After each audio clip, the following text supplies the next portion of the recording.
So we're doing our garden tour for the month of July, and we're seeing what's thriving or surviving in the garden today. And as you can see, a whole lot has changed since the last time we give you a walkthrough. We got some peppers here. I'm not even sure what this is. This is a volunteer, and this was here last time, but she hadn't really given us anything. So right here we have a queen of the night. You see we have one of them coming in here. And they're a little larger than my black cherries, but not as large as a regular tomato. Also, this is another queen of the night. It's a beautiful tomato. A little larger than a cherry, but not as large as a regular tomato. So right here in the back, we have our butternut squash. We have another butternut squash there. This is a red acre cabbage here. Our dark opal basil we have all over the place. And that just smells beautiful. So right here we have our bush jubilee. And this is basically a smaller version of the large jubilee. But what I want with this particular plant here is basically to allow it to sprawl throughout the bed and act as a ground cover. I think it'll create a pretty nice contrast over the bed. Now what I have in the background, and a lot of people have been asking me about, I have these Japanese Hashiko onions. Miss Linda over at the New Orleans Gardener, and that's one of my favorite gardeners on YouTube here. She has onions and garlic throughout her beds, and I really believe that that has a lot to do with the pest pressure that I'm not having on the garden this year. And big part of that is just testing them out and to see how much pest pressure I can stand over the course of the summer with things like brassicas growing. And you can see here, I have the Hashiko Japanese onions here as well. I mean, they're all throughout. And what I do is I just basically just let them fall where they may, and then they'll drop seeds. You see the seeds there? Did you see what those seeds look like? It's little black clumps there. Those are what the seeds look like for the Japanese Hashiko onion.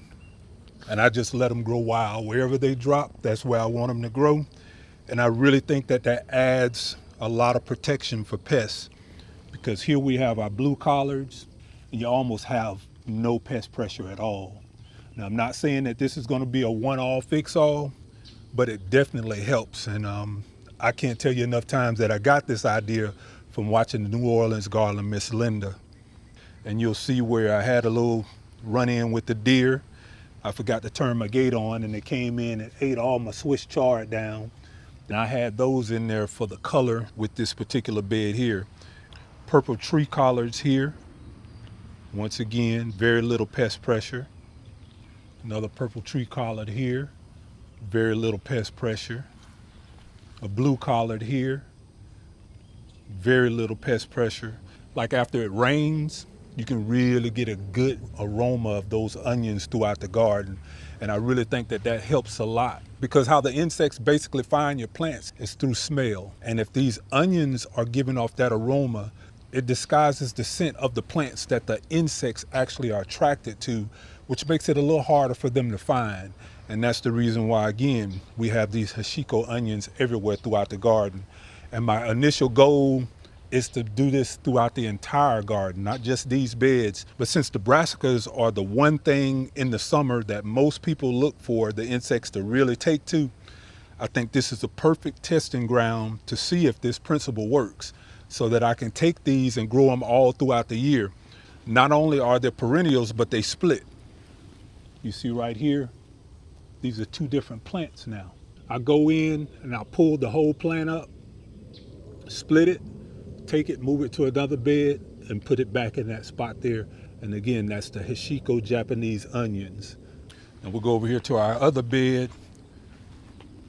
We have some peppers that we've already taken off this morning. Look how beautiful those are. These are ancho poblanos, and peppers are just everywhere on this bush. Even in the heat of the summer, these things are still producing. Look how big that pepper is. Got them everywhere. You'll see in the beginning of the season where I had my root training system going, and that attributes to why these plants are doing so well during the heat of the summer, because they have a really thick root system and they're able to go down and absorb a lot of the nutrients as well as the moisture from the soil. Now right here is another one of those things, and I have to keep giving Miss Linda from the New Orleans Gardener so much credit for the inspiration that she brings to me in the garden. because I was not growing this Rosa Bianca before going into her live chat and her talking about how creamy these Rosa Biancas are. This is my first Rosa Bianca coming in. She is gorgeous. It gives you like a melon type shape to it, but look how healthy this plant is. And she's gonna be giving me all fruit everywhere, flowers all over it. One of the best things about the Rosa Bianca also, as well as any other eggplant, is that I like to hand pollinate a lot of my fruit to make sure that I get a good harvest off of them. And here we got another Ancho Poblano. This thing has so many peppers on it, they're just stacked on top of each other. I mean, literally stacked on top of each other. You can't make this up. So for everyone who had any doubts about that root training system and how effective it is in being able to get these plants to thrive during the summer heat, here we are in the month of July. Because the root system is so thick, they're able to go down and get those nutrients and that moisture out of the soil. How beautiful these peppers are, every one of these bushes. This is another Rosa Bianca, and that goes with my succession planting. I don't like to put everything in at the same time. I want them to come up at different times. In case something happens to one plant, you have another plant to back it up. So that's a big thing that you guys want to get into in terms of being able to forecast what might or might not happen in the garden. And I also have some more of these up in my grow station to where if something happens to one of these plants, the peppers or the Rosa Bianca, I can just come out and replace them. And what we have is our purple sprouting broccolis here. The broccoli is actually adding a little protection for our green beans that are coming up. And we were talking about this in our June garden tour, where we basically create microclimates. And that's something that you're going to hear me talk a lot about, is microclimates. Using the garden and different plants in the garden to protect certain plants. That's going to be the difference between whether or not your garden survives or thrives. This is what I call thriving. These are what I call surviving. They're just here. They're surviving. They're just here. They serve the purpose of creating some protection for my crops that are coming up now. These are some banana peppers over here. And you can see the banana peppers everywhere on this thing. I mean, this is it's almost crazy how many peppers are on this plant. And yes, I do. I go in, and anytime I get these little variegated leaves, I just pop them off. It helps the plant keep rejuvenating itself, because what happens is the plant's going to try to fix that. So we're going to go ahead and eliminate it. And right here we have a black beauty eggplant. And you can see she's coming in. And we like to do our eggplant lasagnas, and that's one of the reasons why you'll see me growing so many eggplants. And again, the whole thing with being able to thrive or survive in this summer heat is knowing what vegetables and fruits that you want to plant that are going to survive or thrive. Now, I like to thrive, so that's why I have my system set up the way that it is. Look at these banana peppers. All goes back to that root training system. Everything is in the soil. We have some more banana peppers over here. How beautiful these things are. Starting to take in some color. So that means that they are definitely ready. But this is what they look like once they start turning. They'll be like an orange. Isn't that beautiful? I like to push the limits. That's one of the things about me that you're going to see in the garden. I like to push the limits. I like to go sometimes beyond the realms of where the average person is going to go with these fruit. So most people will start picking them off when they're the yellow color, which is what you should do. I'll use this one as my seed for next year because that's far more developed. And that's what you're going to get with the best seeds that you're going to have are going to be the fruit that are the most developed. We'll go back over here to our Vigo garden tomato planters. And these are determinants here. These things have really been on autopilot the entire time that I've had them out here. Now they're coming to the end of their life cycle because it is a determinant. And what I do is I go in and I prune real hard, but you're still going to get those new growths. They're going to pop up. And I got more tomato plants that are looking to come in to replace these, but it's hard for me to pull anything when I start seeing new growth happening. And that's going to tell me some new tomatoes are coming. Here you have another tomato here still on this one. And then we'll go over here to the other Vigo tomato garden planter. And you can see we still have some tomatoes over here. And like I said, the more you prune, even with these determinants, they'll keep putting off. They're not going to give you as many tomatoes, but the more you prune, it's going to push that energy up to the other leaves and also to the fruit, and you're going to get more fruit out of what you would normally have pulled by this time of the season. We'll meet over here at our dryer drum. This is one of our dryer drums that we did earlier this year. And again, there's a whole lot of transitioning going on. These are bush pickling cucumbers. If you have patio space or small space, this is what you want. You want them to let it get about 6 inches long, and they get real thick. As you can see one right here, this is perfect size. There's some huge pickling cucumbers that you're gonna have. And once again, I have in this bed some transitioning going on because, again, I like to succession plant. So if you come down here, what you're gonna see is a whole new plant coming up. And there's another one over here. And then there's another one over here. So what I'll start doing is I'll start pruning around the bottom ends of the bush to allow that sun to come in, and that's what's going to cause these to spiral up, and they'll take over. And as these start to take over, we'll run them up the trellis and we'll start gradually taking these out. So again, we're allowing the garden to transition. We're not taking anything out, cutting anything off before its life cycle is complete. And that's one of the things that I love about this gardening thing. Everything goes through cycles, and you allow the garden to dictate what it is that you need to do next. So we'll go over here, and we got the same thing going on even with our green beans. We've already did our chop and drop, and you can see all of this down here, and we've gotten a couple of pounds of green beans out of these. These are some of the bushes that are still producing. So what I'll do is I'll take those beans, I'll replant. As the seedlings are coming up, they add a little cover for them. And by the time these get up and start flowering, we can go down and we'll chop and drop.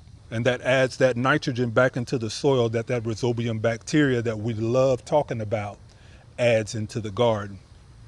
And here are my babies right here, that black cherry, and she loves the heat. This is another one of those things that I'm telling you guys about, having the type of plants that are gonna thrive or survive in this heat. This is what that black cherry looks like. And she is about ready. We're gonna leave her on there for a little while longer, maybe another day, but that's what that black cherry looks like. And you can see them coming in up here. It's a prolific producer. You see all down here. And as that heat comes on, she takes off. This is just what this does. And it goes back to that principle that I'm talking about. Is your garden thriving or surviving? You have to have the type of plants in your garden that are going to fare well during these extreme weather conditions. Things like beans. My black cherry tomato is by far my favorite tomato of any. They have a sweetness almost similar to a grape. My niece was over here last year and she was eating some of the black cherries, and she said, Uncle Keith, can I have some more of these grapes that you have right here? And I was like, no, baby, those are actually tomatoes. And she was amazed at how sweet they were. This is one of my staples. And again, you can find the black cherry tomatoes growingoutthebox.com. And we'll turn to this bed here, white yarrow. We have that for both pollinators and has its medicinal values. You could take some of this.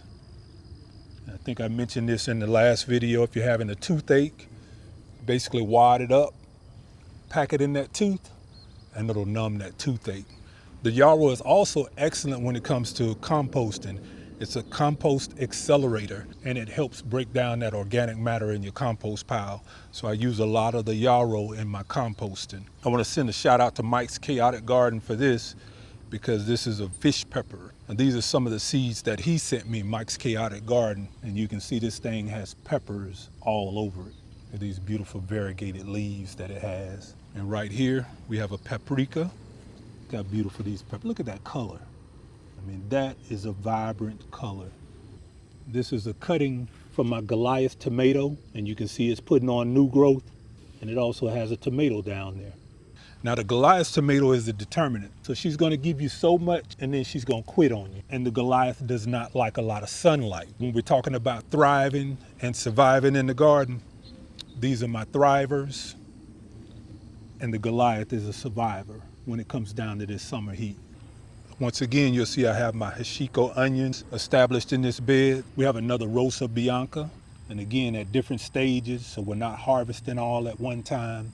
But look at the color of this golden zucchini. The color is just amazing. Deep, rich, golden color. And another one right here. Look at that deep, rich, golden color. It's a golden zucchini. And in the midst of all of this, we have our dark opal basil once again. And then look at what we have down here. These are Orient Wonder beans, and they're ready to be harvested. The hummingbirds love these flowers, and that dark opal basil, I mean, the aroma of that is just amazing. We have quite a few things going on in this one bed, and look how all of this stuff is thriving together. We think of the dark opal basil as a summer plant. She does not like direct sunlight. So what do we have? We have our thrivers and our survivors. The thrivers are here. They love that heat. They're going to take that in with these big fans of leaves. These are heavy feeders, and they're protecting our dark opal basil. This is what the garden is all about. Same thing with our beans here, but the beans feed themselves, so they're not competing with each other. If you want to have an ecosystem in that garden that feeds off of itself. So over here, these are our curly kales. And we also do our green smoothies with it. Mix our blueberries along with the kale to get that tartness from the kale, and that blueberry mixes together and it gives you a real sweetness. This is the second bloom of our golden raspberries. We've removed our elephant garlic a couple of weeks ago, and we planted some black beans here, and you can see the black beans are coming up very nice. And they pretty much take care of themselves. I put that rhizobium bacteria down in the soil, and once that bacteria is in the soil, you don't have to worry about replenishing it. As long as you keep some roots in the soil, that bacteria is going to continue to feed those plants, and those are nitrogen fixers. With that rhizobium bacteria, they require no attention. You put a little compost in, that bacteria takes care of them and their nitrogen needs. That frees up the nitrogen for plants like this. No fertilizer. No fertilizer has been added to this. No fertilizer has been added to this. This is all compost. No fertilizer added over here. That's all compost. So we'll turn to this bed here, and it's identical to this one over here. You have the radish pods coming up.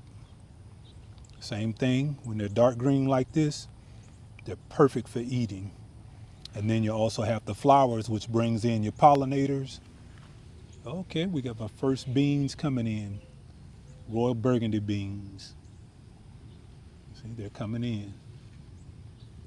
Royal burgundy beans. And it's the same thing with this bed. There's a whole lot of transitioning going on. You have survivors and thrivers. So here's some of our blueberry bushes. This is our Hello Darling. This is our Bless Your Heart. This is a sweetheart, and she's still giving us some fruit. So we're gonna leave these netting on until we get all the rest of the berries off of here. This is another Hello Darling. This here is a Northland. We've already harvested her. This is the Bless Your Heart. This is a bush that we put in fall of last year. And look at all the growth that she's had on it. This here is our Pink Lemonade. She's giving us fruit for the year, and another Hello Darling here. And this is the third year in the ground with this particular fig. You'll see where I protected these with my teepee tent over the winter. And these things came back really well. No powdery mildew anywhere on these, and that's because I spray them with that whey. I sprinkle a little cottonseed meal on these in the early spring, and that's all I do, a little compost and cottonseed meal. Now look at this big beauty here. This is my Vente Cojo, and this is one of the fastest fruiting banana plants. And what people don't understand, I hear a lot of people say banana tree. This is not a tree. The banana is actually the largest herb in the world. Yes, it's an herb. This one should fruit within 12 months. I'm going to be moving them to permanent locations in the garden, but she is just taking off. And this is some Clemson spineless okra. Down here, We had a little battle. Look at him. I was just finna say we had a battle with the hornworm, but there he goes again. Look at this sucker. It's the hornworm. For some reason this year, I've had more hornworms than ever. So I got to figure out what it is that's going on. And they do some damage. You can see all of this already where he's eating all of this up. And they're harmless, they don't bite. These are my Amish paste tomatoes. And you can see that hornworm came in and he did a little damage. Want to look around a little bit and see if there's another one, because most of the time if there's one, there's two. And I'll come back and look for that a little later. Up here, we have our California giants. And I love the way they kind of drape over the bed. Some of our dark opal basil mixed in. Some volunteer sweeties. We're gonna just let them do what they do. I'm not gonna pull them. See this? These are our icicle radish. Again, we have a microclimate here. And look at what we have coming up in the middle here. This is a tomato plant. It'll just bob and weave its way all the way upside of this. And this is an indeterminate, so it's going to continue to grow. We're not rushing it to make fruit because we want that tomato plant for now to survive, because later on, as those temperatures start to come down, she'll start to thrive. And that's when we'll get our second round of fruit from our tomatoes. Right here we have a Mexicana zucchini. How beautiful that baby is. Or Asian eggplant.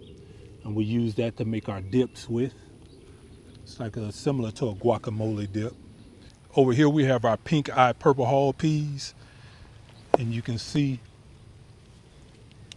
they're ready. It's going to be the same thing, survivors and thrivers.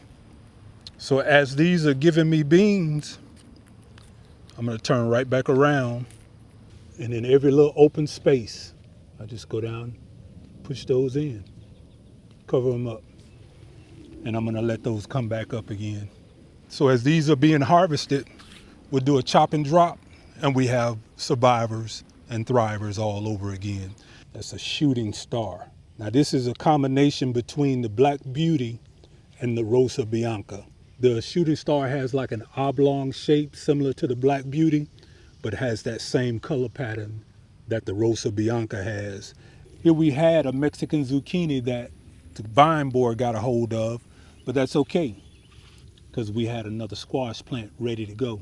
Once the vine borer got a hold to my Mexican zucchini, I just went ahead and pulled it. I had already gotten about 6 or 7 zucchinis out of it.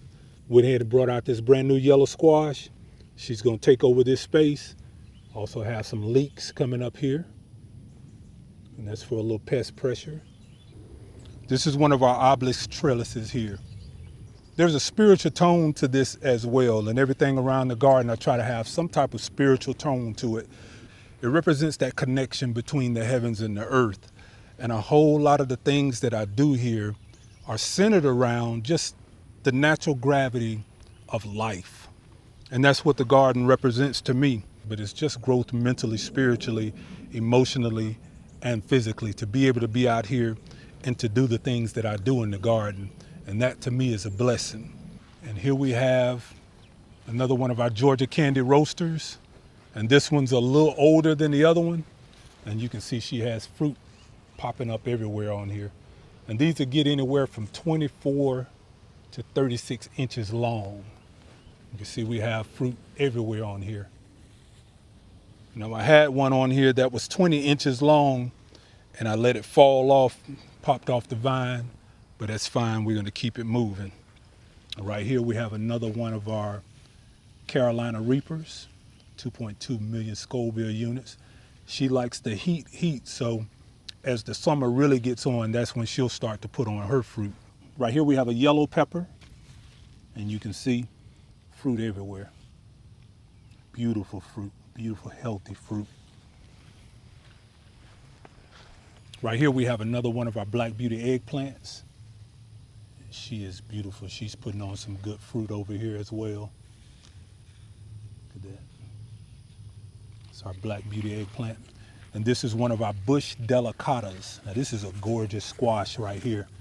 Look how beautiful that is. It looks like a melon, but that's a bush delicata. So once again, I want to thank you guys for hanging out with me on my July garden tour, and keep growing out the box.